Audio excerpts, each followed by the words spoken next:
और दतिया में खाद न मिलने पर नाराज किसानों ने चक्का जाम कर दिया। सिविल लाइन थाने के पास किसानों ने जाम लगाकर विरोध जताया और 3 दिन से किसान खाद के लिए परेशान हैं। खाद केंद्र से किसानों को खाद मिलने की बात कही जा रही थी और देर रात ही खाद के लिए किसान केंद्र पहुंचे, लेकिन खाद केंद्र से कर्मचारियों के नदारद रहने पर किसान नाराज हैं और चक्का जाम करके विरोध जता रहे हैं।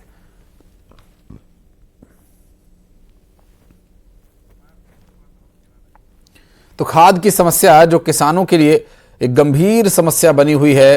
काफी समय से किसान इस समस्या से जूझ रहे हैं, परेशान हैं और वो जहां प्रशासन की ओर से मदद की उम्मीद कर रहे हैं, तो प्रशासन या यूं कहें कि जिन पर ये खाद बांटने की जिम्मेदारी है वे ही इस पर बलिता लगाए हुए हैं। और 3 दिन के जर्मनी दौरे से लौटने के बाद मुख्यमंत्री डॉक्टर मोहन यादव पूरी तरह से एक्शन में। आज शाम 7 बजे खाद संकट को लेकर वे एक समीक्षा बैठक करने जा रहे हैं और बैठक में अधिकारियों से खाद संकट को लेकर रिपोर्ट भी लेंगे। आपको बता दें कि अधिकारियों से सीएम रिपोर्ट लेंगे इस संबंध में, क्योंकि खाद की जो लगातार समस्या है, बीते लगभग 1 महीने से हम देख रहे हैं जो खरीदी केंद्र हैं वहां पर अलग तरह की लापरवाही और अलग तरह की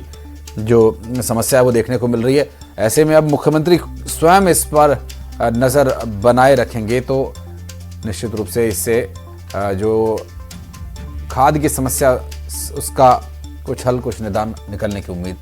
यहाँ है। हमारे साथ हमारे सहयोगी वासु चौरे इस वक्त मौजूद हैं, उनसे बात करेंगे, जानेंगे। वासु, 2 बड़ी समस्याएं हैं, एक तो खाद का वितरण नहीं ठीक से हो पा रहा है, लापरवाही दुकानों पर बढ़ती जा रही है, और दूसरा अवैध रूप से भंडारण। अब मुख्यमंत्री खुद इस पूरे मामले पर संज्ञान ले रहे हैं।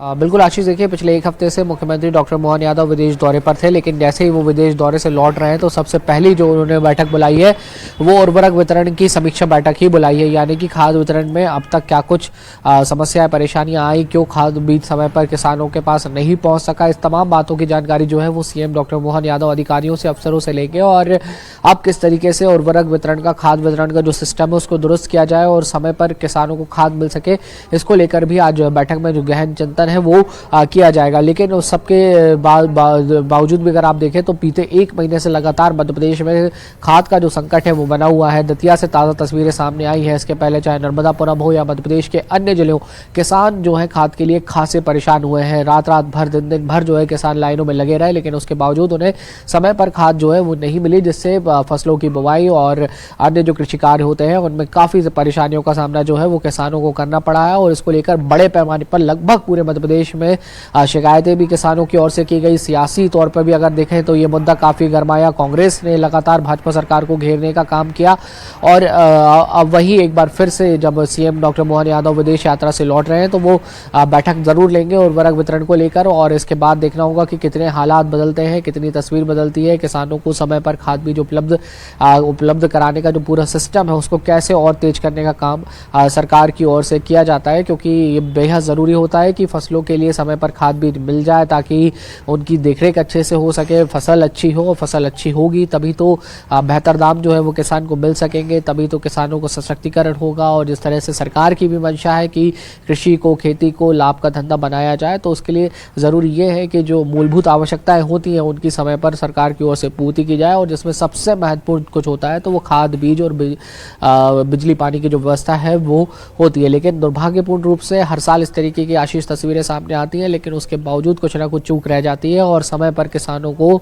ज़रूरत का जो खाद बीज है और जो उर्वरक है वो नहीं मिल पाते हैं। जी,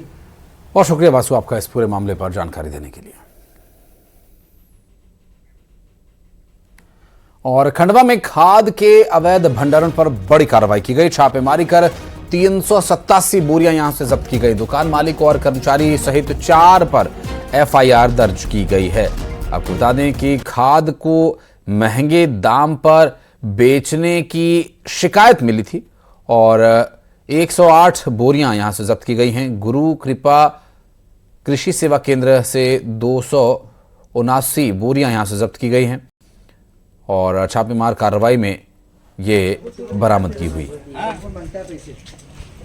तेरा काम है